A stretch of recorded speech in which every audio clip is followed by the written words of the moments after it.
What's good, y'all? Welcome to Just After My Bedtime, the only show built around the thought I had at about halfway through episode 6 of a new show when I said to myself, I have no idea what this show is about. I'm your host, Sal G, and tonight we investigating how completion replaced comprehension. Because if TV is better than ever, then why does it vanish the second the credits roll? Watching TV now feels less relaxing and more like completing a challenge. You finish a season, sit there quietly, and immediately start another one. Not because you're excited, but because stopping feels irresponsible. Then somebody bring it up to you later, and you only remember how it made you feel. Not a single thing that happened. Ladies and gentlemen, that's not entertainment. That's content amnesia. We don't watch shows anymore. We process them. Watching TV now feels like clearing notifications. Let's see, we got a 3-day holiday weekend, we got 3 seasons of 3 different shows, 10 episodes long, an hour apiece, and then you wonder yourself back at work on Tuesday, why am I overstimulated? Look folks, Netflix doesn't care if you're having fun. It's sitting back collecting data on how long you'd be willing to sit still. And your brain is like, I don't know, just keep it on. But here's the science.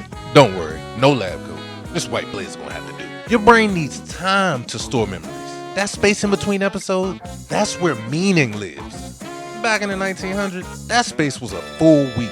You thought about the episode, you argued about it, you replayed the scene in your head. Somebody had a wild theory, and they stood on it proudly. Now there's no space. It's just next episode, like a dare. Binge watching tells your brain, this isn't important.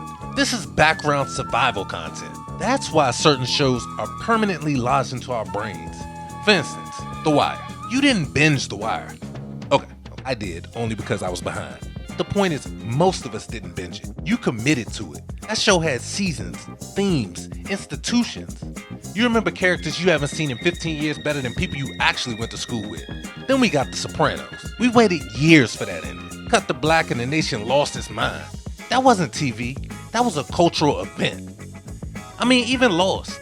We watched Lost live, made charts, had notebooks, and in the end, we were wrong as hell. But we were engaged. Those shows didn't disappear. They followed you into conversations, classrooms, jobs. You lived with them. I mean, don't get it twisted. Great TV still exists. Shows right now that actually sit with you. Severance sits with you. Remember the rules. You remember the tension. You remember feeling uncomfortable at work even when you weren't at work. Pluribus sticks too. Ambitious, dense, asking you to keep up. The kind of show that your brain knows it has to save.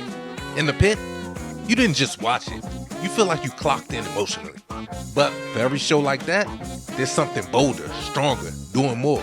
Like Lovecraft Country, for instance. A show that needed time, needed conversation, needed space to grow. Instead, it dropped, got dissected for a minute, and then it disappeared. Not because it wasn't good, but because it didn't get room. Which is wild because half the shows we call classics now would have been canceled today, right around episode 3, when everyone was still asking, wait, who is that again?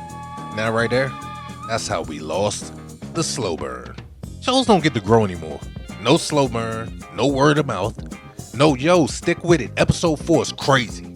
Now it's trailer, think piece, recap video, cancellation tweet. We don't fall in love with shows anymore. We speed date them. And if they don't grab you immediately, gone. Let's be honest, the shows aren't worse. The system is faster than memory. When everything's available instantly, nothing feels essential.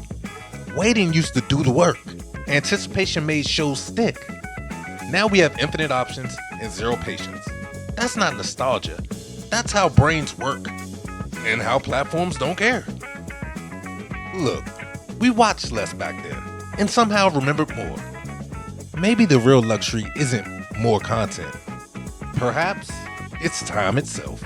Or maybe I'm just mad nobody argues about TV anymore except for Dave and B discussing who will win a 1v1 with Pennywise and Mind Flayer.